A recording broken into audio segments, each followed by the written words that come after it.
Good morning dear students. साथी PSC academy के YouTube channel में आप सभी प्रतिभागियों का बहुत बहुत स्वागत है।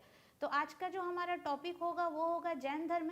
जैन धर्म से रिलेटेड आज हम लोग प्रमुख एमसीक्यू को देखने वाले हैं। सभी बच्चे ध्यान देंगे और सभी बच्चों को सभी प्रश्नों का आंसर जो है वो कमेंट बॉक्स में कमेंट करके बताते हुए चलना है। तो सभी बच्चों को गुड मॉर्निंग, क्लास स्टार्ट हो गई है। ठीक है, तो ऐसे बच्चे जो हमारा कोर्स लेना चाहते होंगे, है ना, तो हमारे दिए गए नंबर में कॉल करेंगे या कोई आपको दिक्कतें परेशानी होंगी, ठीक है, तो हमारा नंबर दिया रहता है ना, डिस्क्रिप्शन बॉक्स में। वहाँ पे आप लोग कुछ भी परेशानी होंगी, प्रॉब्लम होंगी तो आप लोग पूछ सकते हो उन नंबरों पे कॉल करके। और अभी हाल ही में आपको पता है कि शिक्षण शास्त्र की ई बुक आई है, हमारे साथी पीएससी एकेडमी के द्वारा लॉन्च की गई है, जो कि मात्र 64 रुपीज़ में आपको मिलने वाली है। तो आपको क्या करना है कि हमारा साथी पीएससी एकेडमी का जो प्ले स्टोर है उसमें आप जाएंगे तो उसमें ई बुक वाला सेक्शन आपको दिखेगा। तो उस सेक्शन में जाके आपको जो भी ई बुक चाहिए आप परचेस कर सकते हैं, क्योंकि इतने सस्ते में आपको जो नोट्स मिल रहा है ना वो मार्केट में और कहीं नहीं मिलेगा। तो आपको क्या करना है कि प्ले स्टोर में जाना है, ठीक है। टेस्ट सीरीज चल रहा है, सीजी टेट के लिए टेस्ट सीरीज चल रहा है, सीजीपीएससी के लिए टेस्ट सीरीज चल रहा है। तो आपको क्या करना है कि अपनी चूज के, अपनी चॉइस के अकॉर्डिंग जो भी आप लेना चाहते हैं वो वहाँ से आप परचेस कर पाएंगे, ठीक है। गुड मॉर्निंग, सभी बच्चे जल्दी से उपस्थित हो जाएंगे भाई, क्लास स्टार्ट हो गई है, ठीक है, ध्यान दो, है ना। अभी तक कोई भी बच्चे आए नहीं हो, है ना, तो आपको क्या करना है, जल्दी से जल्दी जुड़ना है और आंसर देना है। तो चलिए फिर, आप लोग नहीं आ रहे हो तो क्या करेंगे, हम लोग स्टार्ट करेंगे। तो यहाँ पे आपको फर्स्ट क्वेश्चन जो है वो दिखाई दे रहा होगा, है ना। यहाँ पे आपको फर्स्ट क्वेश्चन दिखाई दे रहा है, जैन धर्म के संबंध में, ठीक है, जैन धर्म के संबंध में निम्नलिखित कथनों पर आपको विचार करना है। तो फर्स्ट स्टेटमेंट हम देखते हैं, सभी बच्चे ध्यान देंगे। जैन धर्म के संदर्भ में निम्नलिखित कथनों पर आपको विचार करना है। तो फर्स्ट स्टेटमेंट देखते हैं, जैन धर्म के अनुसार शरीर और आत्मा पूरी तरह अलग है। यहाँ पे हमारा जो फर्स्ट स्टेटमेंट क्या बोल रहा है, जैन धर्म के अनुसार शरीर और आत्मा पूरी तरीके से अलग है, ठीक है, शरीर और आत्मा पूरी तरीके से अलग है, ये जैन धर्म के अनुसार स्टेटमेंट दिया गया है। जैन धर्म में वेदों के अधिकार को स्वीकार नहीं करता है। आत्मा को शुद्ध करने का मार्ग कर्मों के संवर और निर्जरा से प्राप्त होता है। उपर्युक्त कथनों में से कौन सा कथन हमारा सत्य है, ये जैन धर्म से रिलेटेड प्रमुख प्रश्न है, तो आपको ध्यान देना है, ठीक है। तो सबसे पहले हम ध्यान देंगे यहाँ पर कि जो जैन धर्म है, ये जैन धर्म, ये जैन दर्शन भी बोल सकते हो क्योंकि जैन का दर्शन भी है ना। तो अगर हम बात करें जैन धर्म, ये ईश्वर को मानता है कि नहीं मानता, ठीक है, अनिश्वरवादी है। जैन धर्म क्या है, अनिश्वरवादी है। तो सभी बच्चे ध्यान दीजिएगा, जो जैन धर्म है ये ईश्वर की जो महत्ता है, यह ईश्वर इस दुनिया में सर्वाइव कर रहे हैं, यह सृष्टि की रचना ईश्वर ने की है, इसको मानता नहीं है। तो सभी बच्चे ध्यान देंगे कि सृष्टि की रचना ईश्वर ने की है, इसको जैन दर्शन जो है या जैन धर्म है वो मानता नहीं है, इसलिए इसे बोला गया है अनिश्वरवादी दर्शन। तो जैन दर्शन क्या है, ये जैन धर्म क्या है, अनिश्वरवादी दर्शन है, क्योंकि ये ईश्वर को मानता नहीं है। साथ ही साथ हम इसे बोलेंगे आस्तिक दर्शन, ठीक है, आस्तिक नहीं जी, नास्तिक, ठीक है, नास्तिक, थोड़ा सा रुक जाइए, नास्तिक। तो जैन धर्म को हम लोग बोलेंगे नास्तिक दर्शन, ठीक है। जैन धर्म को हम नास्तिक धर्म या नास्तिक दर्शन इसलिए बोलते हैं क्योंकि ये वेदों की प्रामाणिकता को स्वीकार नहीं करता। हिंदू धर्म वाले लोग जो वेदों में लिखी गई बातें हैं उसको स्वीकार करते हैं, ठीक है, वेदों में लिखी गई बातों को स्वीकार करते हैं, उसके उपनिषदों, उसके महत्वपूर्ण ग्रंथों को हम मानते हैं। लेकिन जो जैन धर्म है और बौद्ध धर्म है वो वेदों की महत्ता को, उसकी प्रामाणिकता को, वेदों में लिखी गई बातों को स्वीकार नहीं करते, इसलिए हम इसे नास्तिक दर्शन कहते हैं। और नास्तिक दर्शन में बौद्ध धर्म भी आता है। तो मैंने पिछले क्लास में जब मैंने बौद्ध धर्म पढ़ाया है तो वो भी मैंने आपको बताया हुआ है। तो नास्तिक दर्शन में हमारा जैन, बौद्ध और चारवाक तीनों आता है, ठीक है। उसके अलावा अगर हम बात करें तो आत्मा को शुद्ध करने के लिए कर्मों के संवर और निर्जरा, ठीक है, 6 से प्राप्त होता है। तो याद रखना है आपको संवर और निर्जरा क्या होता है, ठीक है। तो संवर और निर्जरा क्या होता है, तो जैन धर्म में संवर भी बहुत ही ज़्यादा इंपॉर्टेंट हिस्सा है भाई। तो संवर मतलब होता है नए कर्मों का आत्मा में आने से रोकना। संवर मतलब क्या होता है, नए कर्मों का आत्मा में आने से रोकना, आत्मा में आने से रोकना। समझाऊंगी क्या होता है।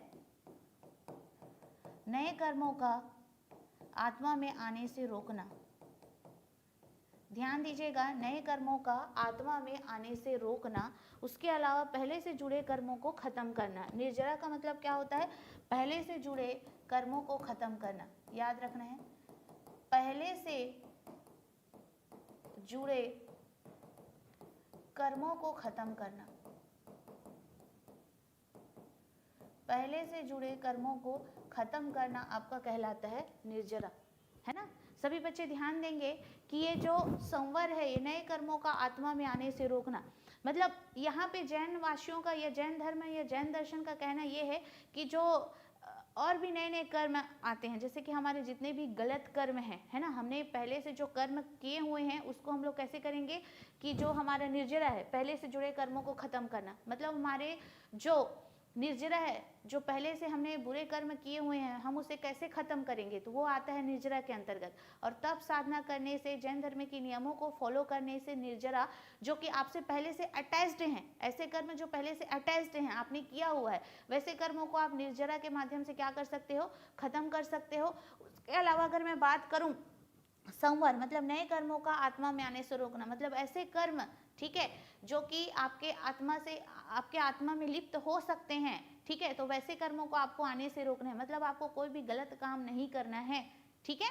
तो ये सारे जो नियम बताते हैं वो जैन साधु बताते हैं। तो आपको याद रखना है कि संवर और निर्जरा क्या होता है। संवर मतलब नए कर्मों को आने से रोकना, और निर्जरा मतलब होता है पहले से जो कर्म है उसको क्या करना है, आपको समाप्त करना है। तो ये सारी बातों को आप सभी बच्चों को ध्यान में रखना है। तो हमें यहाँ पे आंसर देखना है कि जैन दर्शन के अनुसार शरीर और आत्मा पूरी तरीके से अलग है, ये सत्य है। जैन धर्म में वेदों के अधिकार को स्वीकार नहीं करता है, ठीक है, तो ये भी हमारा सत्य है। आत्मा को शुद्ध करने का मार्ग कर्मों के संवर और निर्जरा से प्राप्त होता है, तो ठीक है, ये तीनों कथन जो हमारे सही हो जाते हैं। उपरोक्त कथनों में से कौन सा सत्य हो जाता है, तो हमारा 1 2 3 तीनों कथन जो है वो सत्य हो जाता है, ठीक है। मतलब आत्मा की शुद्धता के लिए संवर और निर्जरा बहुत आवश्यक माना गया है जैन धर्म में, ठीक है। तो हमारी आत्मा की शुद्धता के लिए, ठीक है, संवर और निर्जरा जो है वो जैन धर्म में बहुत ही ज़्यादा महत्वपूर्ण जो है वो माना गया है, ठीक। नेक्स्ट प्रश्न, तो नेक्स्ट प्रश्न आप सभी बच्चों को देखना है, यहाँ पर ध्यान देना है। जैन धर्म के संदर्भ में, ठीक है, ध्यान दीजिएगा, जैन धर्म के संदर्भ में निम्नलिखित कथनों पर आपको विचार करना है। सभी बच्चे ध्यान देंगे, जैन धर्म के संदर्भ में आपको निम्नलिखित कथनों पर क्या करना है, विचार करना है। तो कैसे विचार करेंगे? जैन धर्म ईश्वर की अवधारणा में विश्वास नहीं करता, लेकिन आत्मा और पुनर्जन्म में विश्वास करता है। यहाँ पर अगर हम ध्यान दें तो जैन धर्म जो है वो ईश्वर की अवधारणा में विश्वास नहीं करता, लेकिन आत्मा और पुनर्जन्म में विश्वास करता है। तो बिल्कुल हमारा ये सही है। जैन धर्म जो है वो ईश्वर को नहीं मानता है। सभी बच्चे ध्यान देंगे, जैन धर्म जो है वो ईश्वर को नहीं मानता है, इसलिए हम लोग जैन धर्म को अनिश्वरवादी के नाम से जानते हैं। जैन धर्म जो है वो ईश्वर की सत्ता में विश्वास नहीं करता है, वेदों की सत्ता में विश्वास नहीं करता है। वेदों की सत्ता में विश्वास नहीं करते इसलिए हम इसे आस्तिक दर्शन कहते हैं, लेकिन ये ईश्वर को भी नहीं मानता है, इसलिए हम इसे अनिश्वरवादी के नाम से जानते हैं। लेकिन आत्मा और पुनर्जन्म में विश्वास करता है। तो ध्यान देना है साथियों आप सभी को, ये आत्मा और पुनर्जन्म को मानता है, ठीक है, आत्मा एवं पुनर्जन्म को मानता है।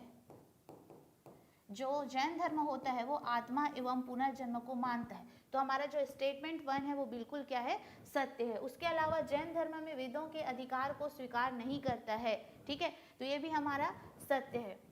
महावीर स्वामी ने पंच महाव्रतों में ब्रह्मचर्य को जोड़ा, जबकि अन्य 4 सत्य, अहिंसा, अस्तेय और अपरिग्रह को उनको पूर्ववर्ती तीर्थंकरों द्वारा जोड़े गए थे, ये भी हमारा सत्य हो जाता है। जैन धर्म में विश्व विनाशकारी प्रलय की अवधारणा में विश्वास करता है, तो इसकी अवधारणा जैन धर्म में नहीं है। तो विश्व विनाशकारी प्रलय की जो अवधारणा है वो जैन धर्म में नहीं है। बाकी हमारा स्टेटमेंट 1, स्टेटमेंट 2 और स्टेटमेंट 3 जो है वो पूरी तरीके से सत्य हो जाता है। तो विनाशकारी प्रलय की जो अवधारणा जो होती है हमारे जैन धर्म में नहीं है। बाकी स्टेटमेंट 1, स्टेटमेंट 2 और स्टेटमेंट 3 ये तीनों जो है हमारे करेक्ट स्टेटमेंट हैं। ठीक है। तो यहाँ पर अगर हम ध्यान दें तो जैन धर्म ईश्वर की अवधारणा में विश्वास नहीं करता है, लेकिन आत्मा और पुनर्जन्म में विश्वास करता है।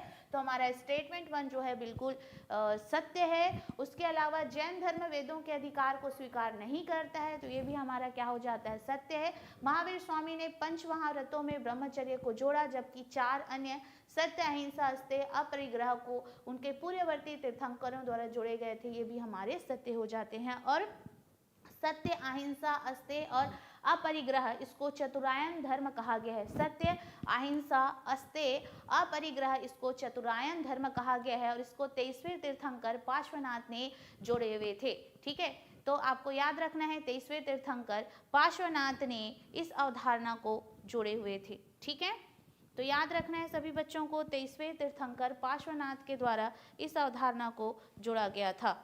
समझ पा रहे हो?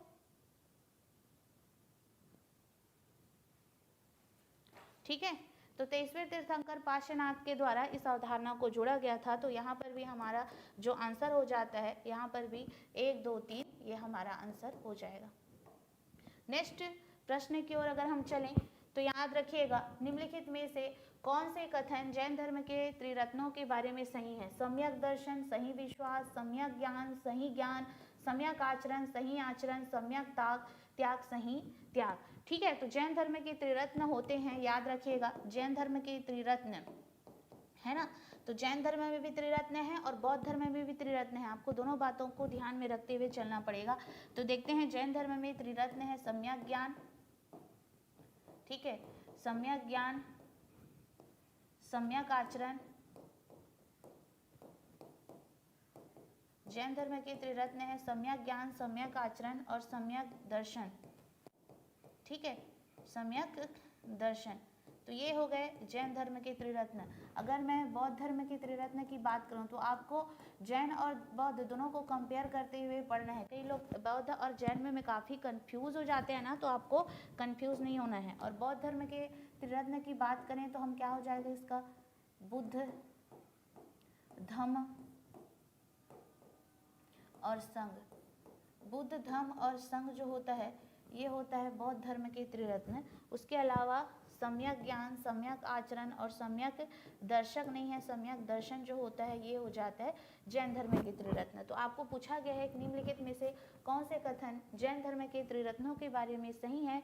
तो सम्यक दर्शन, सम्यक ज्ञान और सम्यक आचरण जो होता है ये आपके जैन धर्म के त्रिरत्नों के बारे में सही हो जाता है। तो याद हो गया होगा आप लोगों को 1 2 3, सम्यक दर्शन, सम्यक ज्ञान और सम्यक आचरण।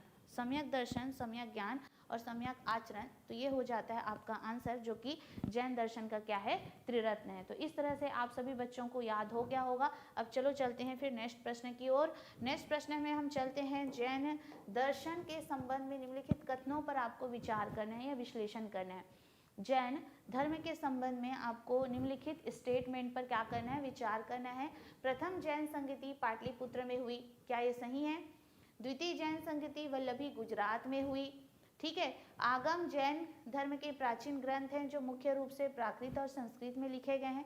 श्वेतांबर जैन, श्वेतांबर संप्रदाय के भिक्षु श्वेत वस्त्र धारण करते हैं। तो सभी बच्चे जल्दी से कमेंट बॉक्स में कमेंट करके बताएंगे क्या हो जाएगा आपका आंसर। तो बिल्कुल सभी हमारे आंसर सही हो जाएंगे। ठीक है, तो जैन संगति है ना, मैंने बताया था कि गौतम बुद्ध की मृत्यु के बाद जैन धर्म के प्रचार प्रसार के लिए जैन संगतियों का आयोजन किया गया था। उसी प्रकार हमारे पास यहाँ पे 2 संप्रदाय भी देखने को मिलते हैं। एक है स्थूल भद्र और एक है भद्रबाहु। ये है श्वेतांबर संप्रदाय के जो अध्यक्ष हैं, और ये है दिगंबर संप्रदाय के अध्यक्ष। श्वेतांबर और दिगंबर 2 संप्रदाय हमें देखने को मिलते हैं। जैसे कि हमने बौद्ध धर्म में भी 2 संप्रदाय देखा हुआ है, हीनयान और महायान, उसी तरह से हमें जैन धर्म में भी 2 संप्रदाय देखने को मिलते हैं। एक है श्वेतांबर और दिगंबर। श्वेतांबर संप्रदाय के जो हमारे मेन अध्यक्ष होते हैं वो है स्थूल भद्र, इसके संस्थापक, और दिगंबर संप्रदाय के संस्थापक जो होते हैं वो होते हैं भद्रबाहु। ठीक है, श्वेतांबर वाले लोग क्या करते हैं, श्वेत वस्त्र धारण करते हैं। दिगंबर वाले जो होते हैं वो क्या रहते हैं, नग्न रहते हैं। Good morning good morning good morning. ठीक है, इतना लेट आ रहे हो जी, तो कल से मेरा जो क्लास होगा वो मॉर्निंग में ही होगा, शाम को नहीं होगा। तो आपको क्या करना है कि इसका आंसर बताना है। चलो अब आ गए हो तो आप ही लोग इसका आंसर बता दो। गुड मॉर्निंग जी, गुड मॉर्निंग, है ना। मैं आपको बता दूं कि कल से मेरी जो क्लास होगी वो मॉर्निंग में भी होगी, शाम को जो होती थी ना वो अब बंद हो चुकी है। तो अब से आज से हमारा क्लास जो है वो मॉर्निंग में होगा एमसीक्यू का। ओके, चलो दोनों बच्चे आंसर बता देंगे फटाक से, है ना। चलो बता दो जी आंसर क्या हो जाएगा हमारा। क्वेश्चन नंबर 4 का आंसर आपको बताना है। गुड मॉर्निंग सभी बच्चों को, गुड मॉर्निंग, गुड मॉर्निंग। अभी स्टार्ट हुई है, 9:30 से 10:30 तक चलेगी, ठीक। चलो तो अब मॉर्निंग में ही होगी, है ना। तो यहाँ पे आपको जैन धर्म के संबंध में जो स्टेटमेंट दिए हुए हैं ना उन कथनों को पढ़िए और आंसर बताइए। ओके, चलो डॉली का आ गया आंसर और बाकी लोग भी थोड़ा सा बता देंगे फटाफट। रंजीता जी गुड मॉर्निंग, सभी बच्चों को गुड मॉर्निंग, है ना। बिल्कुल नए प्रश्न हैं तो आपको क्या करना है, बताते हुए चलना है। चलो बताओ। और साथ ही साथ आपको महावीर स्वामी के बारे में भी बताते हुए चलूंगी अभी मैं। पहले इसका आंसर बताएंगे आप सभी बच्चे, फिर आगे बढ़ेंगे हम लोग, ठीक। सभी का आंसर आ रहा है। तो प्रथम जैन संगति पाटलिपुत्र में हुई थी, तो बिल्कुल ये सही है, ठीक है। प्रथम जैन संगति कहाँ हुई थी, पाटलिपुत्र में हुई थी। तो बिल्कुल हमारा जो फर्स्ट स्टेटमेंट है वो एकदम करेक्ट हो जाता है। ध्यान देना है सभी को, ठीक है। ध्यान देना है सभी को। लगभग 300 ईसा पूर्व में, 300 ईसा पूर्व में पाटलिपुत्र जो कि बिहार में है, यहाँ पर प्रथम जैन संगति का आयोजन किया गया था। प्रथम जैन संगति का आयोजन किया गया था, ठीक है। और अगर हम बात करें कि यहाँ पर जो अध्यक्षता किसने की थी, ठीक है, प्रथम जैन संगति की अध्यक्षता किसने की थी, तो स्थूलभद्र ने की थी। किसने की थी, स्थूलभद्र ने। द्वितीय जैन संगति की अध्यक्षता किसने की थी, तो याद रखिएगा द्वितीय जैन संगति की अध्यक्षता की थी देवाधी क्षमा श्रवण ने। देवाधी, एक मिनट अच्छे से लिख के दे रही हूँ मैं आप लोगों को। देवाधी क्षमा श्रवण, देवाधी क्षमा श्रवण ने इसकी अध्यक्षता की थी।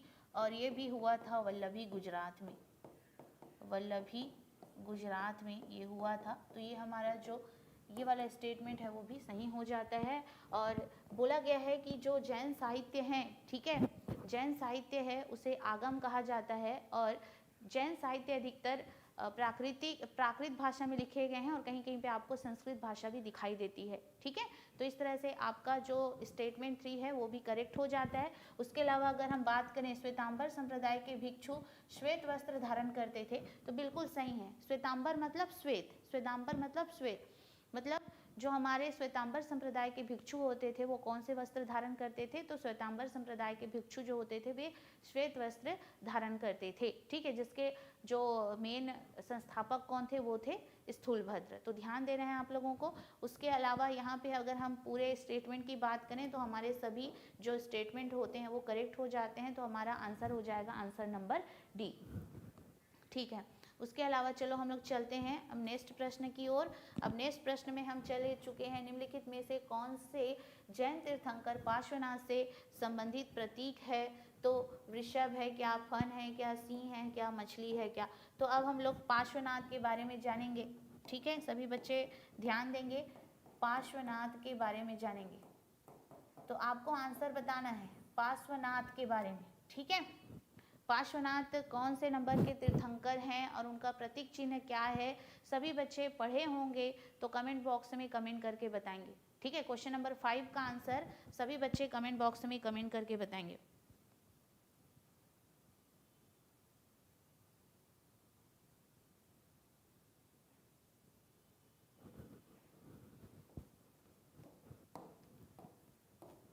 पिता है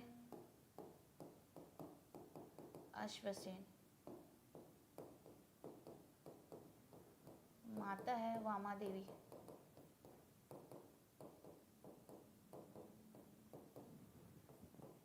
23वें तीर्थंकर।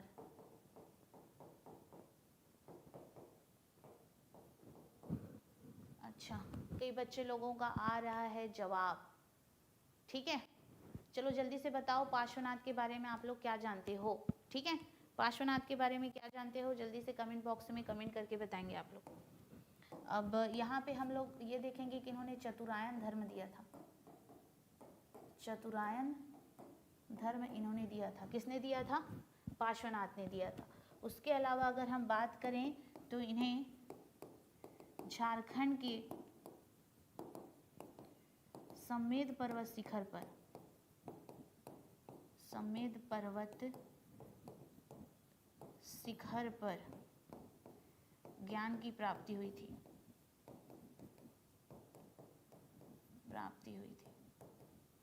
यानी कि समेध पर्वत शिखर भी जैन धर्म के प्रमुख तीर्थ स्थलों में से एक है। समेध पर्वत शिखर जैन धर्म के प्रमुख तीर्थ स्थलों में से एक है,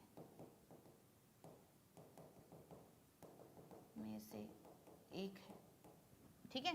समेध पर्वत शिखर भी जैन धर्म के प्रमुख तीर्थ स्थलों में से एक है।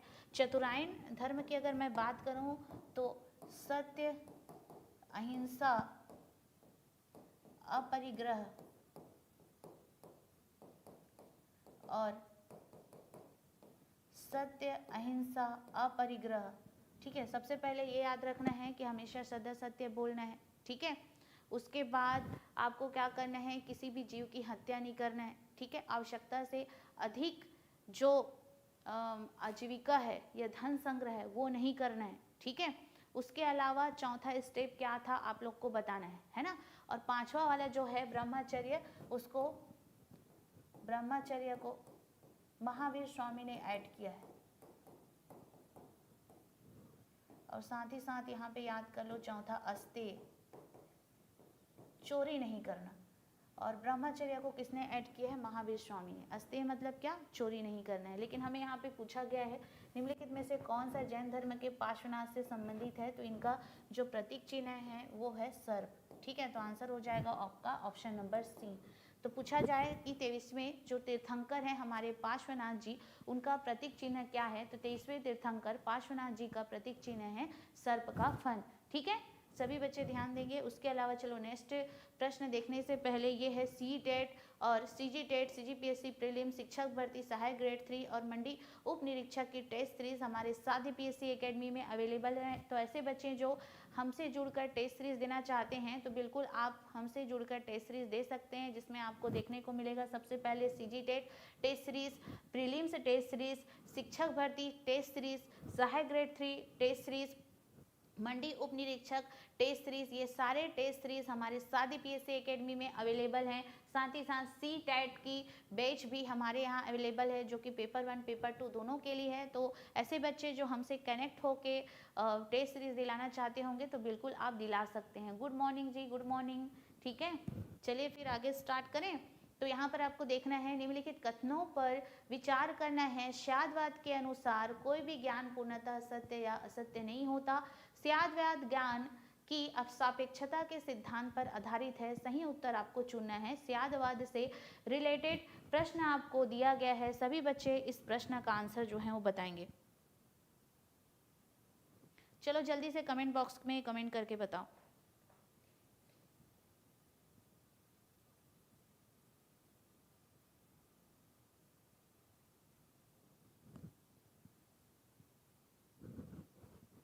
चलो सभी बच्चे बताएंगे।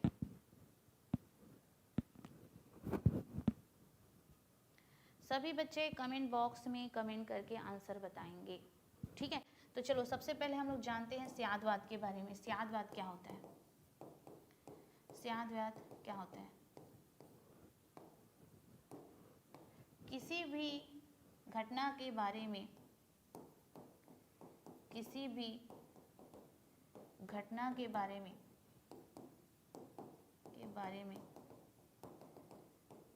हमारा ज्ञान आंशिक एवं सशर्त होता है।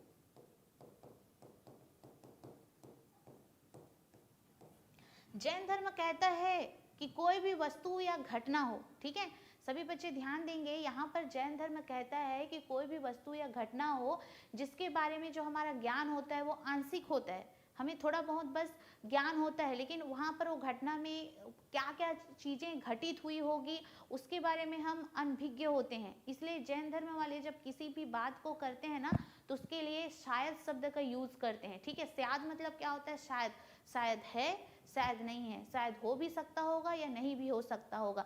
तो इस तरह से स्यादों के इन्होंने 7 प्रकार बताए हैं, ठीक है, इन्होंने स्याद के 7 प्रकार बताए हुए हैं, हो भी सकता है, नहीं हो सकता है, ऐसे टाइप से जो स्याद के 7 स्टेप बताए हुए हैं। कल मैं और भी स्यादवाद से रिलेटेड प्रश्नों को लेके आऊंगी तो आपको क्लियर हो जाएगा, ठीक है। तो सभी बच्चे यहाँ पर ध्यान देंगे, किसी भी घटना के बारे में हमारा जो ज्ञान होता है वो पूरी तरीके से नहीं होता, हम किसी भी घटना या किसी भी विषय वस्तु को पूरी तरीके से नहीं जान पाते, और आंशिक ज्ञान को ही यहाँ पे स्यादवाद बोला गया है। इसलिए जैन धर्म या जैन दर्शन कभी भी किसी भी घटना के बारे में बात करता है तो उससे पहले शायद या स्याद लगाता है, ठीक है, शायद या स्याद लगाता है। तो इस प्रश्न के अकॉर्डिंग जो हमारा उत्तर होना चाहिए, इस प्रश्न के अकॉर्डिंग हमारा उत्तर है दोनों कथन सही हैं और कथन 2 कथन 1 की सही व्याख्या करता है। तो इस तरह से आपके विकल्प ए जो होते हैं वो सही हो जाते हैं।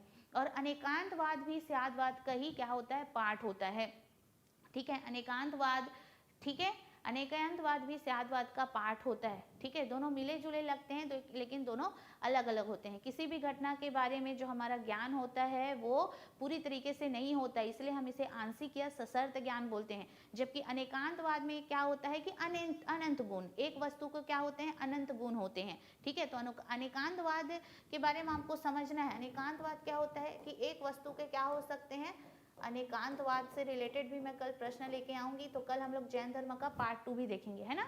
तो जितने भी बच्चे हैं सभी ध्यान देंगे, कल हम लोग जैन धर्म के पार्ट 2 भी देखेंगे। अनेकांतवाद मतलब एक वस्तु के अनेक गुण होते हैं। तो अनेकांतवाद के लिए जैन धर्म में एक एग्जाम्पल दिया गया है, अंधे व्यक्ति का एग्जाम्पल। तो 7 या 8 अंधे व्यक्ति रहते हैं, उन लोग क्या करते हैं कि एक हाथी को छूते हैं, ठीक है, एक हाथी को छूते हैं। कई जब एक जो अंधा व्यक्ति रहता है हाथी के पैर को पकड़ता है तो वो क्या बोलता है, अरे ये तो खंभा है, ठीक है। एक अंधा व्यक्ति रहता है जो हाथी के पूंछ को पकड़ता है तो उसे लगता है कि अरे ये सांप है, ठीक है। और किसी व्यक्ति कोई अगर हाथी के मुंह को पकड़ता है तो अलग अलग टाइप से उन लोग क्या करते हैं कि हाथी के जो बाल को पकड़ रहे हैं, हाथी के कान को पकड़ रहे हैं तो कोई अंधा व्यक्ति उसे अलग बोल रहा है, हाथी को पैर को पकड़ रहे हैं तो कोई अंधा व्यक्ति उसे बोला गया है, अलग बोला है। मतलब आपको समझना है कि हर व्यक्ति के जो विचार होते हैं वो अलग अलग होते हैं, ठीक है, हर व्यक्ति के गुण जो होते हैं वो अलग अलग होते हैं, ठीक है। तो किसी भी दृष्टिकोण से, ठीक है, हर चीज़ों के जो गुण हैं वो क्या होते हैं, या व्यक्ति के गुण हैं वो अलग अलग होते हैं, ठीक है। एक व्यक्ति के अनंत गुण हो सकते हैं, एक चीज़ों के अनंत गुण हो सकते हैं, इसी को जैन धर्म में क्या बोला गया है, अनेकांतवाद बोला गया है, ठीक है। तो सभी बच्चे ध्यान देंगे, ओके ओके। तो यहाँ पे आपका जो आंसर हो जाएगा, दोनों कथन सही है और कथन 2 कथन 1 की सही व्याख्या करता है। तो इस तरह से विकल्प ए जो है आपका सही आंसर हो जाता है। नेक्स्ट प्रश्न की अगर हम चलें तो नेक्स्ट प्रश्न यहाँ पे दिया गया है, निम्नलिखित कथनों पर आपको विचार करना है, ठीक है, सभी बच्चे ध्यान देंगे। निम्नलिखित कथनों पर आपको विचार करना है। संवर का अर्थ है जीव में संचित कर्मों का नाश है, निर्जरा कर्मों के प्रवाह को रोकने से संबंधित है, ठीक है। तो यहाँ पे आपको बताना है दोनों कथन सही हैं, दोनों कथन गलत है, एक सही है, एक गलत है, एक गलत है, 2 सही हैं। तो सबसे पहले आपको देखना है कि संवर और निर्जरा क्या होता है। तो मैंने फर्स्ट क्वेश्चन में ही आपको बताया था कि संवर और निर्जरा क्या होता है। तो सबसे पहले ध्यान देते हैं संवर। संवर मतलब होता है नए कर्मों का आत्मा में प्रवेश रोकना, नए कर्मों का आत्मा में प्रवेश रोकना, ठीक है। उसके अलावा अगर मैं बात करूं निर्जरा की,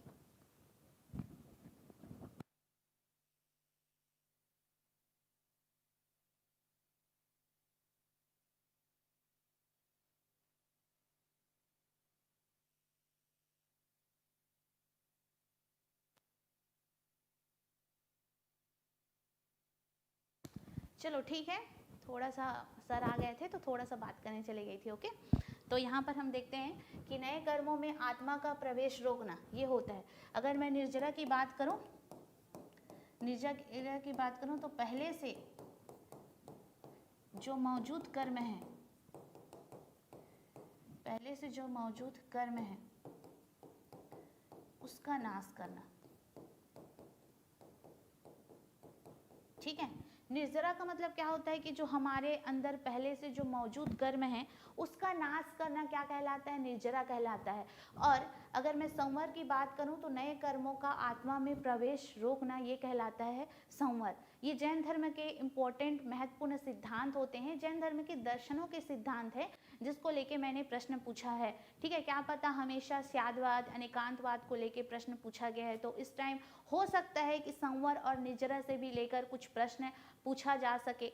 ठीक है, तो आपको ध्यान देना है कि संवर और निर्जरा वाले चीज़ों को भी पढ़ के रखना है आपको, ये भी जैन धर्म के महत्वपूर्ण सिद्धांतों में से एक है। ठीक है, तो आपका जो आंसर हो जाता है वो क्या हो जाएगा, संवर का अर्थ है जीव में संचित कर्मों का नाश। तो बताओ क्या होगा, संवर का अर्थ है जीव में संचित कर्मों का नाश कि निर्जरा कर्मों के प्रवाह को रोकने से संबंधित है। चलो बताओ, अब बताओ, मैंने यहाँ पे लिखा हुआ है, अब आप लोगों को बताना है कि क्या हो जाएगा, है ना, क्या हो जाएगा। दोनों कथन गलत हो जाएगा क्योंकि दोनों उल्टा लिखा गया है। कई लोग ए को आंसर लगा दिए हैं, दोनों कथन को मैंने उल्टा लिखा हुआ है, तो दोनों कथन क्या हो जाएगा, गलत हो जाएगा। संवर का अर्थ है कि नए कर्मों का आत्मा में प्रवेश रोकना, मतलब हमारे ऐसे जो कर्म हैं जो कि हम लोग गलत कर्म करते रहते हैं, तो हमको गलत कर्म करना ही नहीं है, और जो हमने गलत कर्म किए हुए हैं उसको हम लोग को क्या करना है, नाश करना है, जैन धर्म के नियमों सिद्धांतों को पालन करते हुए। ठीक है, तो इसलिए यहाँ पर बताया गया है जैन धर्म में संवर मतलब नए कर्म, मतलब जो हमारे गलत कर्म है उसे हमको करना ही नहीं है। गलत कर्म नहीं करेंगे तो हमारे आत्मा में वो लिप्त ही नहीं होंगे, और जो हमारे आत्मा से लिपटे हुए कर्म है उसको हमको क्या करना है, नाश करना है, तो वो कहलाता है हमारा निर्जरा। तो इस तरह से आपका जो आंसर हो जाता है वो हो जाता है दोनों कथन गलत है, बी हो जाएगा आपका आंसर। नेक्स्ट प्रश्न, निम्नलिखित कथनों पर आपको विचार करना है। सभी बच्चे विचार करेंगे भाई, निम्नलिखित कथनों पर आपको विचार करना है। चलिए फिर विचार करते हैं। यहाँ पे जैन दर्शन ईश्वर को सृष्टि का कर्ता नहीं मानता, जैन धर्म ईश्वर को सृष्टि का कर्ता नहीं मानता, जैन दर्शन कर्म के सिद्धांत को स्वीकार करता है। ठीक है, जैन दर्शन ईश्वर को सृष्टि का कर्ता नहीं मानता, जैन दर्शन कर्म के सिद्धांत को स्वीकार करता है, आपको यहाँ पर बताना है। अगर मैं जैन दर्शन की बात करूँ तो मैंने कहा था जैन दर्शन को हम अनीश्वरवादी दर्शन के नाम से जानते हैं। जैन दर्शन को हम किसके नाम से जानते हैं, जैन दर्शन को अनीश्वरवादी के नाम से जानते हैं, अनीश्वरवादी। जैन दर्शन को हम लोग किसके नाम से जानते हैं, अनीश्वरवादी। मतलब सृष्टि की रचना के संबंध में जैन दर्शन है जो ईश्वर को नहीं मानता, अर्थात जैन धर्म या जैन दर्शन में ईश्वर की मान्यता ही नहीं है, इसलिए हम जैन धर्म को अनीश्वरवादी कहते हैं। लेकिन जैन दर्शन जो होता है ये कर्म के सिद्धांत को मानता है, बिना कर्म किए व्यक्ति जो है वो आगे बढ़ ही नहीं सकता, इसलिए बौद्ध धर्म और जैन धर्म दोनों कर्मों के सिद्धांत को मानते हैं। जब भी आप जैन और बौद्ध पढ़ते हैं तो दोनों में कंपेरिजन करते हुए पढ़िए, नहीं तो आगे चल के आपको बहुत ज़्यादा कन्फ्यूज़न हो सकता है। और मैं कल फिर जैन धर्म के प्रश्नों को लेकर आऊँगी ताकि आपके मन में कोई भी दिक्कत ना रहे। ठीक है, तो हमारे विकल्प को देखिए, दोनों कथन सही है और कथन दो कथन एक की व्याख्या करता है। दोनों कथन सही है पर कथन दो व्याख्या नहीं करता। एक कथन एक सही है, कथन दो गलत है, कथन एक गलत है, कथन दो सही है। तो आपको यहाँ पे आंसर लगाना है जैन दर्शन ईश्वर को सृष्टि का कर्ता नहीं मानता। ठीक है, जैन दर्शन ईश्वर को सृष्टि का कर्ता नहीं मानता, जैन दर्शन कर्म के सिद्धांत को स्वीकार करता है। तो दोनों कथन हमारे सही हैं। ठीक है, दोनों कथन हमारे सही हैं पर कथन दो व्याख्या नहीं करता है। ठीक है, दोनों कथन सही है। मैंने कहा जैन दर्शन ईश्वर को सृष्टि का कर्ता नहीं मानता, तो नहीं मानता भाई, सीधी सी बात है ना, सही बात है। और मैंने कहा कि जैन दर्शन कर्म के सिद्धांत को स्वीकार करता है, तो दोनों कथन क्या हो जाते हैं, हमारे सही हो जाते हैं। लेकिन कथन दो है वो कथन एक को स्वीकार नहीं करता है या व्याख्या नहीं करता है। कथन दो कथन एक की व्याख्या नहीं करता है। तो ए भी लगा रहे हो तो आपका आंसर जो है वो सही हो जाएगा। तो आपका आंसर हो जाता है ए। ठीक है, आपका आंसर क्या हो जाएगा, ए हो जाएगा। और यहाँ पर ये भी लिखा हुआ है दोनों कथन सही है पर कथन दो की व्याख्या नहीं करता। तो यहाँ पर ये जो स्टेप है वो हमारा क्या है, कंप्लीट नहीं है। ये जो स्टेप है हमारा कंप्लीट नहीं है, इसलिए हमारा आंसर हो जाएगा क्या, विकल्प नंबर ए। ठीक, तो इस तरह से आपको बताते हुए चलना है। नेक्स्ट प्रश्न की अगर हम बात करें तो निम्नलिखित कथनों पर आपको विचार करना है। जैन धर्म में मोक्ष के लिए त्रिरत्न का पालन आवश्यक माना गया है। जैन धर्म में गृहस्थ जीवन में रहते हुए मोक्ष संभव नहीं माना गया है। इसका आंसर आप लोग बताएंगे। ठीक है, जैन धर्म में गृहस्थ जीवन में रहते हुए मोक्ष संभव नहीं माना गया है। इसका आंसर आप लोगों को कमेंट बॉक्स में कमेंट करके बताना है। तो जल्दी से इसका आंसर बताइए, फिर हम लोग आगे बढ़ेंगे। ठीक है, फटाफट चलो सभी बच्चे आंसर बताते हुए चलेंगे। सभी बच्चे आंसर बताते हुए चलेंगे आप लोगों के अकॉर्डिंग क्या हो सकता है। तो जैन धर्म में मोक्ष के लिए त्रिरत्न आवश्यक माना गया है, तो ये तो हमारा बिल्कुल सही है। ठीक है, जैन धर्म में गृहस्थ जीवन में रहते हुए मोक्ष संभव नहीं माना गया है, ये भी हमारा सही है। ठीक है, दोनों कथन क्या हो जाते हैं, हमारे सही हो जाते हैं। लेकिन बाद में जब हमारा जैन संप्रदाय जो है वो दो भागों में बढ़ जाएगा, स्थूल भद्र और भद्र भाव, उस टाइम बोला गया है कि गृहस्थ जीवन वाले लोग भी क्या नहीं कर सकते, मोक्ष प्राप्त नहीं कर सकते। लेकिन बाद में महिलाओं के लिए भी एक कॉन्सेप्ट आएगा, उसको मैं कल बताऊंगी कि जब हम लोग भद्र बाहु और स्थूल भद्र के अलग अलग जो संप्रदाय है ना, श्वेतांबर और दिगंबर, उसको मैं अच्छे से डील करते हुए पढ़ाऊंगी। तो कल आप लोगों को क्वेश्चन के साथ उसके पूरे रीजंस भी पता चलेंगे। तो यहाँ पर आपके जो आंसर हो जाते हैं वो क्या हो जाएंगे, हमारे फर्स्ट हो जाएंगे। ये शुरुआती चरण की मैं बात कर रही हूँ, जब दिगंबर और श्वेतांबर आए हैं उस टाइम की बात नहीं कर रही हूँ। जैन धर्म में मोक्ष के लिए त्रिरत्न माना गया है और जैन धर्म में गृहस्थ जीवन में रहते हुए मोक्ष संभव नहीं माना गया है। तो इस तरह से आपका जो विकल्प नंबर ए हो जाता है वो सही हो जाता है। नेक्स्ट प्रश्न की अगर हम बात करें तो संवर एवं निर्जरा के संबंध में निम्नलिखित कथनों पर आपको विचार करना है। संवर का संबंध कर्मों के प्रवाह रोकने से है। यहाँ पे क्वेश्चन नंबर 10 का आंसर आप लोग को बताना है। निर्जरा का अर्थ है पूर्व संचित कर्मों का क्षय। निर्जरा के बिना मोक्ष संभव नहीं है। संवर केवल तप द्वारा ही संभव है।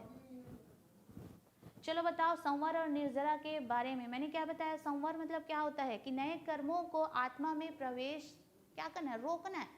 ठीक है, और निर्जरा मतलब क्या होता है, जो हमारे पहले से ऐसे कर्म हुए हैं, जो हमने गलत कार्य किया हुआ है, जो हमसे लिपटे हुए हैं हमारे आत्मा से, है ना, तो उसको हमको क्या करना है, नाश करना है, ये होता है निर्जरा। तो यहाँ पे बताओ अब निर्जरा के बिना मोक्ष संभव नहीं है। संवर केवल तप द्वारा ही संभव है। ठीक, क्वेश्चन नंबर 10 का आंसर आपको बताना है। चलिए बताइए क्वेश्चन नंबर 10 क्या हो सकता है। अभी जस्ट मैंने बताया था, तो जल्दी से आप लोग इसका आंसर बताएंगे।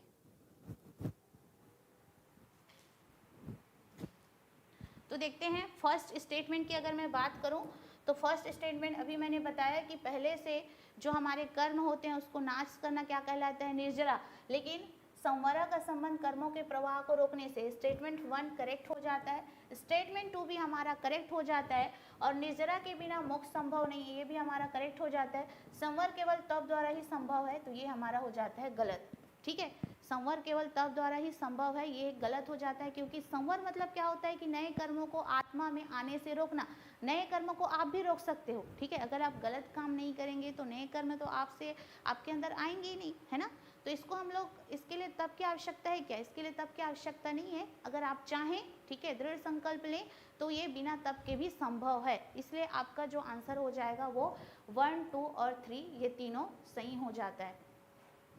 नेक्स्ट, अब नेक्स्ट प्रश्न देखने से पहले हम यहाँ पर देखेंगे हिंदी शिक्षण शास्त्र की ई बुक के बारे में। तो हमारे साथी पीएससी एकेडमी में अभी हाल ही में हिंदी शिक्षण शास्त्र की ई बुक लॉन्च की गई है, जो कि मात्र आपको 64 रुपीज़ पर मिलेगी, जो कि हमारे शिक्षक भर्ती, सीजी टेट, सी टेट जैसे एग्ज़ाम के लिए बहुत ही ज़्यादा महत्वपूर्ण है। तो ऐसे बच्चे जो शिक्षक भर्ती, सीजी टेट, सी टेट की तैयारी कर रहे हैं, बिल्कुल हमारे ई बुक को ले सकते हैं, जो कि मात्र 64 रुपीज़ में आपको मिलने वाली है। ओके, चलिए फिर नेक्स्ट प्रश्न की ओर चलते हैं। जैन धर्म के या जैन दर्शन के दार्शनिक सिद्धांतों के बारे में निम्नलिखित कथनों पर आपको विचार करना है। तो आज हमने काफ़ी ज़्यादा जैन धर्म के दार्शनिक सिद्धांतों के बारे में देखा हुआ है।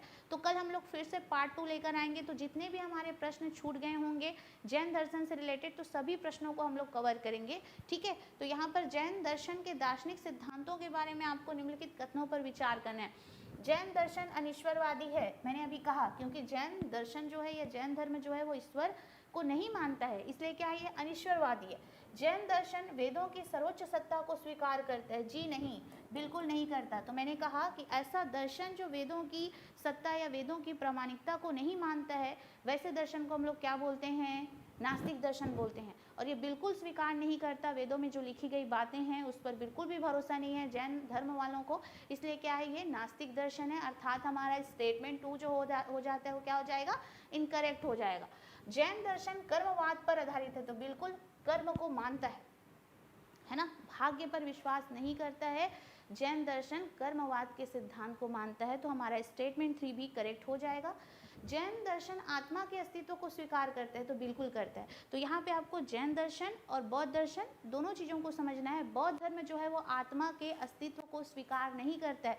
अब कई सारे बच्चे जो होते हैं इसमें कंफ्यूज हो जाते हैं जैन धर्म और बौद्ध धर्म में। देखो, जैन धर्म आत्मा को मानता है, लेकिन बौद्ध धर्म जो है वो आत्मा को नहीं मानता है।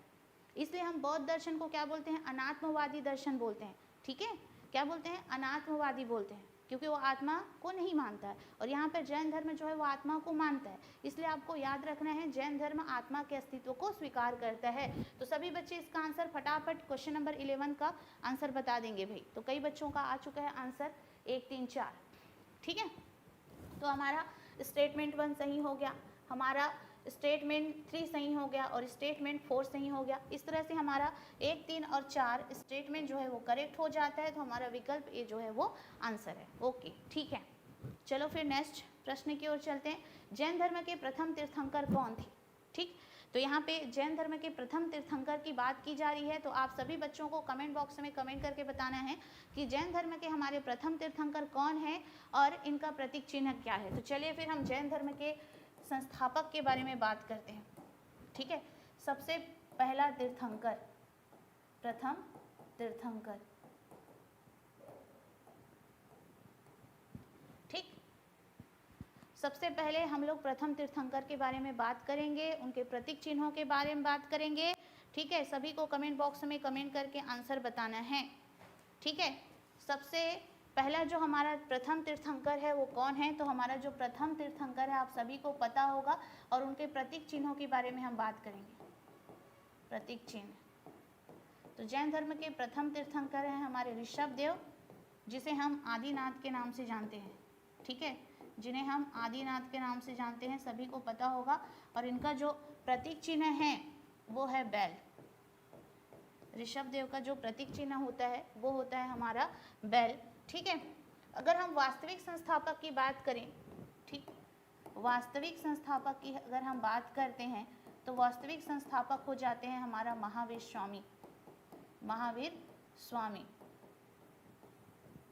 ठीक है, अगर हम वास्तविक संस्थापक की बात करें तो हमारे जैन धर्म के वास्तविक संस्थापक हैं महावीर स्वामी, जिनका जन्म 540 ईसा पूर्व में कुंडग्राम वैशाली में हुआ था। कुंडग्राम वैशाली में हुआ।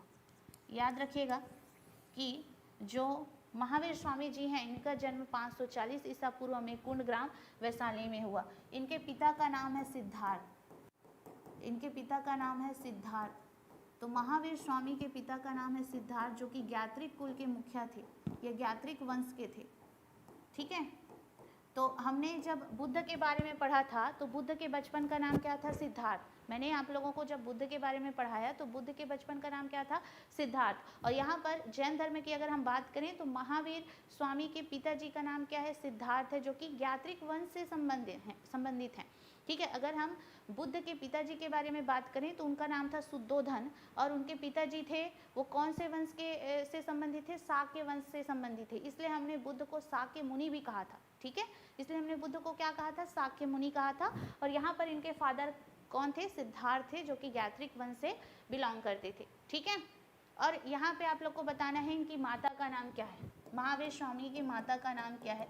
महावीर स्वामी की माता का नाम है त्रिशला, जो कि लिच्छवी वंश के राजा चेटक की बहन थी, है ना। तो आप सभी को ज्ञात होना चाहिए कि महावीर स्वामी के माताजी का नाम क्या है। तो महावीर स्वामी की माताजी का नाम है त्रिशला, जो कि लिच्छवी राजा चेटक की बहन थी। समझ में आया? लिच्छवी राजा चेटक की बहन थी। अब इनकी पत्नी का नाम क्या है? इनकी पत्नी का नाम है यशोदा। इनकी पत्नी का नाम है यशोदा। ध्यान दीजिएगा, आप सभी को कमेंट बॉक्स में कमेंट करके बताना है कि महावीर स्वामी की पुत्री का नाम क्या था और उनके दामाद का नाम क्या था।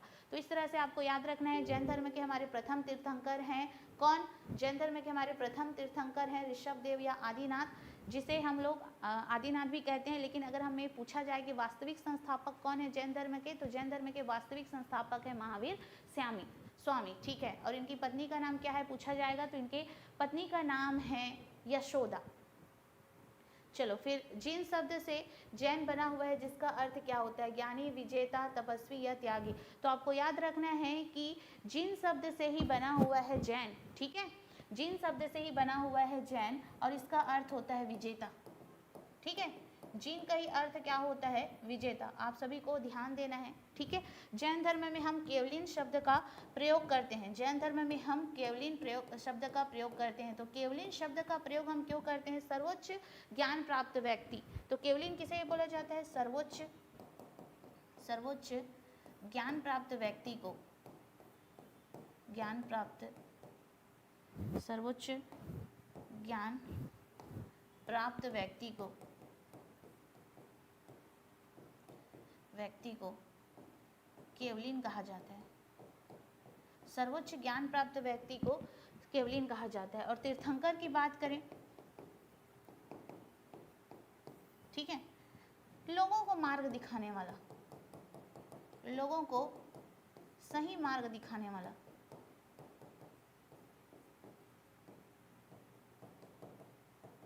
ठीक है, तीर्थंकर मतलब क्या होता है? जो स्वयं ज्ञान अर्जित कर चुका है। ऐसा व्यक्ति जो स्वयं ज्ञान अर्जित कर चुका है, अपनी इंद्रियों पर नियंत्रण पा लिया है ना। ऐसा व्यक्ति जो स्वयं ज्ञान अर्जित कर चुका है, अपनी इंद्रियों को काबू में कर लिया है, स्वयं को नियंत्रित कर चुका है, ठीक है, और जिसे ज्ञान प्राप्त हो चुका है, सर्वोच्च ज्ञान प्राप्त व्यक्ति जैसे कि महावीर स्वामी थे, उनको क्या कहा गया है? केवलिन कहा गया है। अगर हमें यहाँ पे पूछा है जीन, ठीक है, जिन शब्द से ही जैन बना है और जिन शब्द का अर्थ क्या होता है? विजेता। मतलब अपनी इंद्रियों पर विजय प्राप्त कर लेना, संसार की माया मोह और सुख दुख जितनी भी सभी कामनाएं हैं, इच्छा हैं, सभी से निजात पा लेना ही क्या कहलाता है? आपका विजेता कहलाता है। मतलब ऐसा व्यक्ति जिन्होंने अपनी इंद्रियों पर नियंत्रण पा लिया है और उसको दुनिया की किसी भी चीज़ों से कोई फर्क नहीं पड़ता है और वो उसे ज्ञान की प्राप्ति हो चुकी है। और सर्वोच्च ज्ञान प्राप्त व्यक्ति जो दूसरे को क्या करता है? रास्ता दिखाता है, सही मार्ग दिखाता है, तो वैसे व्यक्ति को बोला गया है केवलिन या तीर्थंकर। ठीक है, चलो, महावीर स्वामी के बचपन का नाम क्या था? यहाँ पे याद रखना है आप लोगों को, महावीर स्वामी के बचपन का नाम क्या था?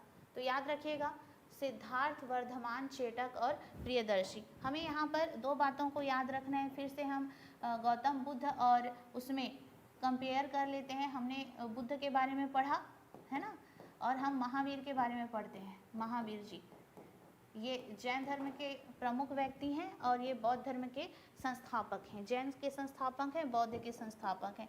इनके बचपन का नाम क्या था? सिद्धार्थ। इनके बचपन का नाम क्या था? सिद्धार्थ। और महावीर स्वामी के बचपन का नाम था वर्धमान। महावीर स्वामी के बचपन का नाम क्या था? वर्धमान था। अगर हम बात करें इनके गृह त्याग के बारे में, तो 30 वर्ष की आयु में, 30 वर्ष की आयु में इन्होंने गृह त्याग किया। किसने गृह त्याग किया? महावीर स्वामी ने। तो 30 वर्ष की आयु में इन्होंने गृह त्याग किया।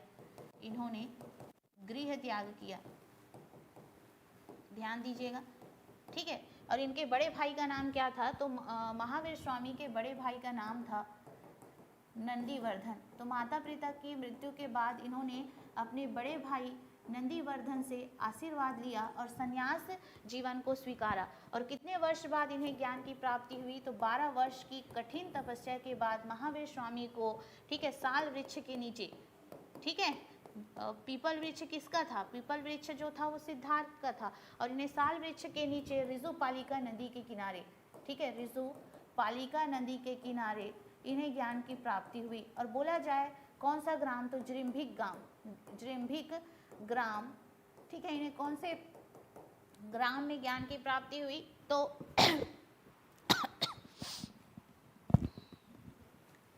नोट डाउन कर लीजिएगा।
ठीक है, वॉइस वॉइस आ रही है कि नहीं आ रही है, एक बार बताएंगे।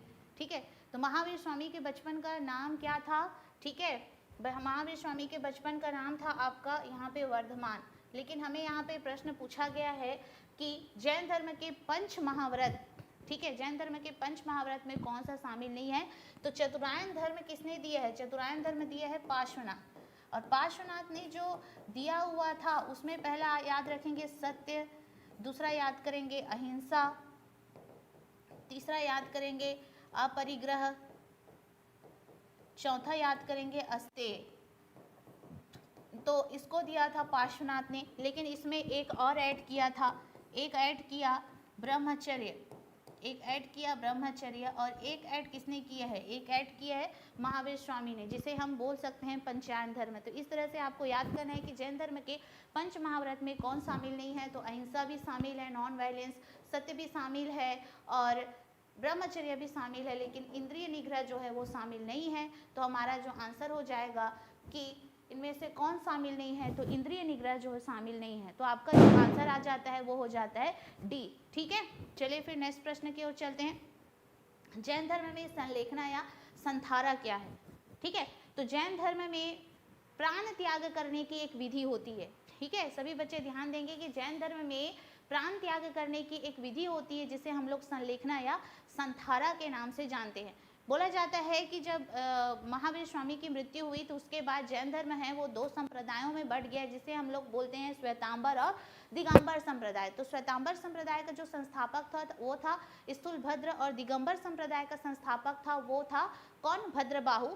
तो देखिए, ऐसा राजा जिन्होंने संलेखना या संथारा पद्धति से प्राण त्याग किया है, उस राजा का नाम बताइए। ऐसा कई बार से प्रश्न पूछा जा सकता है। ठीक है, अगर आपको डायरेक्ट चंद्रगुप्त मौर्य ना लिखकर ऐसा पूछा जाए कि ऐसा राजा का नाम बताइए जिन्होंने संलेखना या संथारा पद्धति से अपना प्राण त्याग किया है, तो वैसे राजा का नाम आप लोग कमेंट बॉक्स में कमेंट करके बता सकते हैं। ठीक है, तो आप लोगों को वैसे राजा का नाम बताना है जिन्होंने संलेखना या संथारा पद्धति से अपना प्राण त्याग किया है। तो वैसे राजा कौन थे? चंद्रगुप्त मौर्य थे। जब मगध में भीषण अकाल पड़ा तो उन्होंने क्या किया कि भद्रबाहु से दीक्षा लेकर, उन्होंने जैनी गुरु भद्रबाहु से दीक्षा लेकर जब भद्रबाहु अपने शिष्यों को लेकर कर्नाटक के श्रवणबेलगोला नामक स्थान पर चले गए। इसलिए आप देखेंगे कि कर्नाटक का श्रवणबेलगोला नामक स्थान है जहां पर विंध्यगिरि की पहाड़ी है। विंध्यगिरि की जो पहाड़ी है, श्रवणबेलगोला नामक जो स्थान है, वो जैन धर्मों का क्या है? तीर्थ स्थल है। तो आपको ये भी पता होना चाहिए कि जैन धर्म वालों का तीर्थ स्थल कहाँ कहाँ पर है। ठीक है, तो भद्रबाहु से दीक्षा लेकर वो उन्हीं के साथ चले जाते हैं कर्नाटक के श्रवणबेलगोला नामक स्थान पर, और वहीं पर उन्होंने भोजन और पानी का त्याग किया। ठीक है, तो जैन धर्म में अगर अंतिम वक्त आ जाता है इंसान का, ठीक है, वो मृत्यु को प्राप्त करना चाहते हैं, तो क्या होता है कि उन लोग भोजन और पानी का त्याग कर देते हैं। तो चंद्रगुप्त मौर्य ने भी वैसे ही किया, भोजन और पानी का त्याग किया और कर्नाटक के श्रवणबेलगोला नामक स्थान में अपना प्राण त्याग किया, क्योंकि खाना पीना नहीं खाएंगे तो ऑब्वियस सी बात है उनकी मृत्यु तो हो ही जाएगी। इस तरह से जो जैन धर्म की जो विधि होती है उसे हम लोग बोलते हैं संलेखना और संथारा। तो 298 ईसा पूर्व में, ठीक है, जो चंद्रगुप्त मौर्य थे उन्होंने अपना सारा साम्राज्य अपने बेटे को सौंप दिया और उन्होंने क्या स्वीकार किया? जैन धर्म स्वीकार किया और कर्नाटक के श्रवणबेलगोला नामक स्थान में गए, और 298 ईसा पूर्व में जो चंद्रगुप्त मौर्य हैं उनकी क्या हो गई थी? मृत्यु हो गई थी। तो याद रखना है आप लोगों को कि संलेखना या संथारा क्या होता है, कभी पूछा जाए तो जीवन के अंत में स्वेच्छा से मृत्यु उपवास के द्वारा। तो ये हो जाएगा आपका आंसर। क्वेश्चन नंबर 17, जैन धर्म में संलेखना या संथारा क्या है? तो जैन धर्म का त्यौहार, जैन का साहित्य, जीवन के अंत में स्वेच्छा से मृत्यु उपवास के द्वारा। तो हो जाएगा हमारा 17 का सी। नेक्स्ट प्रश्न, जैन धर्म के सबसे महत्वपूर्ण दिन किसके स्मरण में मनाया जाता है? ऋषभ देव का जन्म, महावीर स्वामी का जन्म, महावीर स्वामी का निर्वाण, या सभी तीर्थंकरों का स्मरण? तो याद रखना है कि जैन धर्म में जो सबसे महत्वपूर्ण दिन है पर्युषण, किसके स्मरण में मनाया जाता है? तो अगर किसी बच्चे को इसका आंसर पता होगा तो कमेंट बॉक्स में कमेंट करके दे सकते हो। तो इसका आंसर आ जाएगा महावीर स्वामी का जन्म। ठीक है, तो पर्युषण जो त्यौहार होता है, पर्युषण जो त्यौहार होता है ये किसके खुशी में, किस चीज़ की खुशी में मनाया जाता है? तो जब महावीर स्वामी का जन्म हुआ था उसकी खुशी में मनाया जाता है। ठीक है, ये जो त्यौहार होता है। नेक्स्ट प्रश्न, अब जैन साहित्य, यहाँ पर देखिएगा जैन साहित्य आगम मुख्य रूप से किस भाषा में लिखे गए हैं, संस्कृत, पाली, प्राकृत या अपभ्रंश।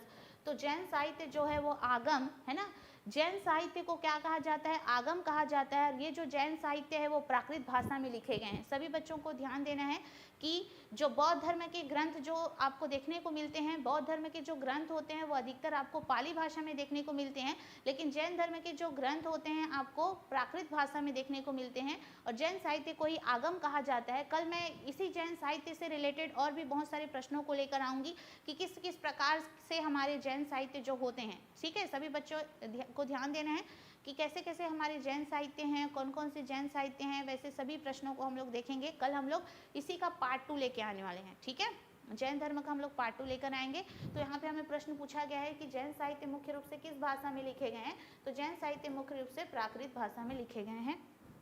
नेक्स्ट प्रश्न, निम्नलिखित में से कौन से तीर्थंकर का प्रतीक चिन्ह है, पार्श्वनाथ, सर्प, महावीर सिंह, ऋषभदेव, बैल, इनमें से कौन से सही सुमेलित हैं। तो आपको इसका आंसर बताना है। तीर्थंकरों के बारे में आपने बचपन से पढ़ा होगा, तो इसका आंसर आपको कमेंट बॉक्स में कमेंट करके बताना है। ठीक है, तो निम्नलिखित में से कौन से जैन तीर्थंकर का प्रतीक जो है वो सही सुमेलित हैं, पार्श्वनाथ, सर्प, महावीर सिंह, ऋषभदेव, बैल। ठीक है, क्या तीनों सही सुमेलित हैं? इसका आंसर आप लोग बताएंगे। बिल्कुल बिल्कुल, रंजिता का आंसर आ रहा है डी। तो जितने भी बच्चों ने डी जवाब दिया है सभी का आंसर सही हो जाता है, तो 20 का हो जाएगा डी। पार्श्वनाथ का जो हमारा प्रतीक चिन्ह है वो हो जाता है सांप, महावीर स्वामी सिंह और ऋषभदेव जो है बैल। हमारे प्रथम तीर्थंकर है ऋषभदेव, इनका प्रतीक चिन्ह है बैल। महावीर स्वामी जो है हमारे 24वें तीर्थंकर, उनका प्रतीक चिन्ह है सिंह, और पार्श्वनाथ जो कि हमारे 23वें तीर्थंकर हैं, उनका प्रतीक चिन्ह है सर्प का फन। तो इस तरह से आपका जो 1, 2, 3 हो जाता है आंसर, वो हो जाएगा सही। उसके अलावा कौन से शासक जैन धर्म के संरक्षक थे, चंद्रगुप्त मौर्य, कलिंग नरेश, खारवेल, उदयन, उपरोक्त सभी।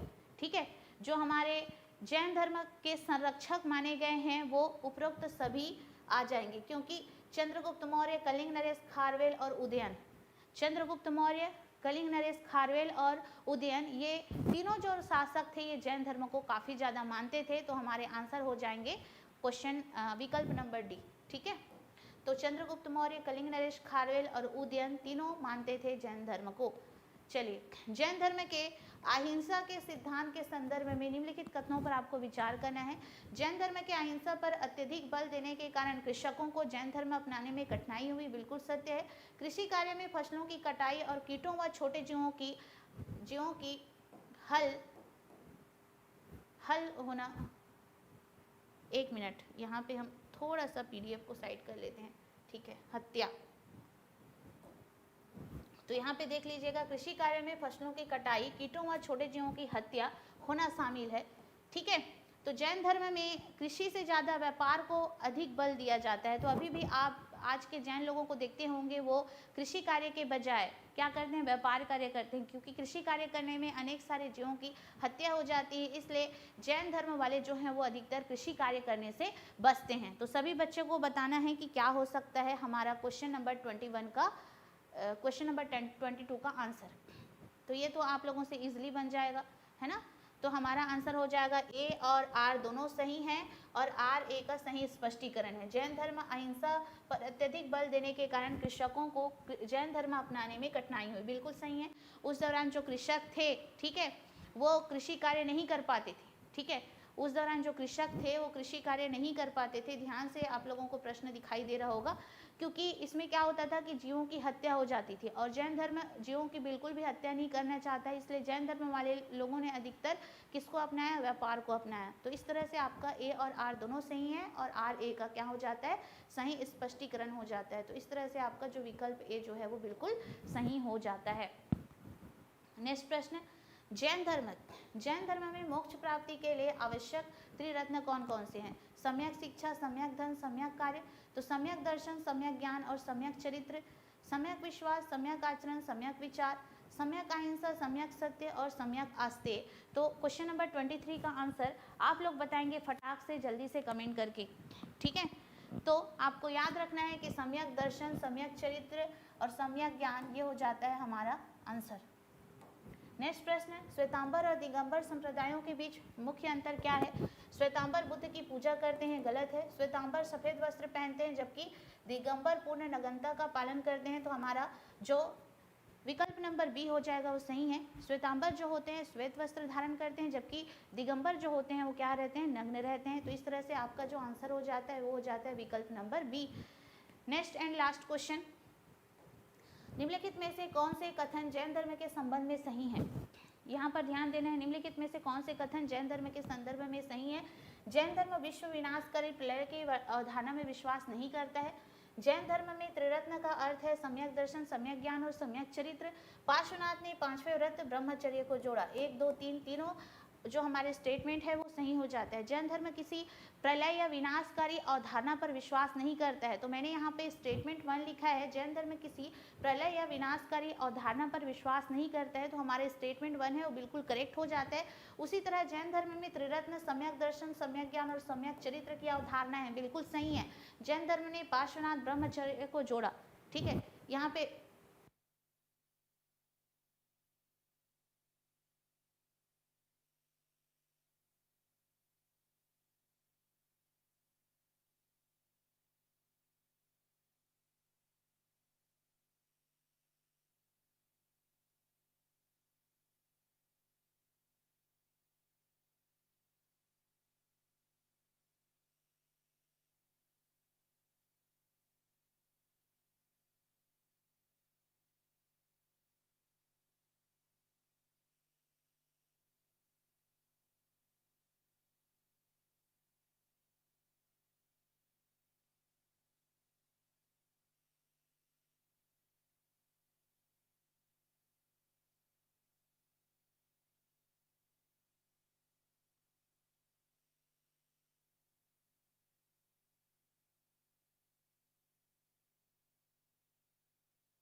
चलिए सभी बच्चे ध्यान देंगे, ठीक है।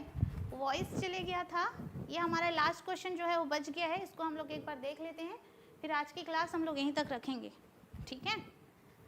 इसके बाद हमारा एक और लास्ट क्वेश्चन है। तो आज की क्लास हम लोग फिर यहीं तक रखेंगे और नेक्स्ट क्लास में हम लोग फिर से पार्ट 2 लेकर आएंगे जैन धर्म से संबंधित। तो एक बार सभी बच्चे ध्यान देंगे। तो ये जो हमारा क्वेश्चन नंबर 25 था ना, इसका आंसर हो जाएगा हमारा केवल 1 और 2। ठीक है, तो यहाँ पर फिर से ध्यान देना है आपको, सीजी टेट है ना और सी टेट की न्यू बैच हमारे सादी पीएससी एकेडमी में लॉन्च की जा चुकी है। तो ऐसे बच्चे जो सी टेट की तैयारी कर रहे होंगे उसके लिए सबसे बेस्ट बैच है और इसकी प्राइस भी एकदम कम रखी गई है, जो कि आपको 499 रुपीज़ के शुल्क पर मिलने वाला है सी टेट की बैच। ठीक है, चलिए, तो ये जो हमारा क्वेश्चन था वो लास्ट ही था। मैं कुछ आप लोगों को होमवर्क दे देती हूँ, इसको आप लोग पढ़ के आइएगा। फिर नेक्स्ट क्लास में हम लोग इसी से रिलेटेड कुछ प्रश्नों को करेंगे। ठीक है, तो मैं आप लोगों को कुछ होमवर्क देती हूँ, है ना। ठीक है, कुछ होमवर्क दे देती हूँ, इसको आप लोग पढ़ के आइएगा। तो वारिशा क्या होता है, जैन धर्म में वारिशा क्या होता है, इसको आप लोग थोड़ा सा पढ़ के आइएगा। वारिशा क्या होता है, इसको पढ़ के आना। अनेकांतवाद को पढ़ के आना, अनेकांतवाद को पढ़ के आइएगा। ठीक है, उसके अलावा श्यादवाद को फिर से पढ़ के आना, इसको पढ़ के आइएगा। तो ये जैन धर्म के प्रमुख सिद्धांत हैं, इसको थोड़ा सा पढ़ के आएंगे। प्रमुख तीर्थ स्थलों को, जैन धर्म के प्रमुख तीर्थ स्थल, ठीक है, और जैन धर्म ग्रहण करने वाले प्रमुख शासक, जैन धर्म ग्रहण करने वाले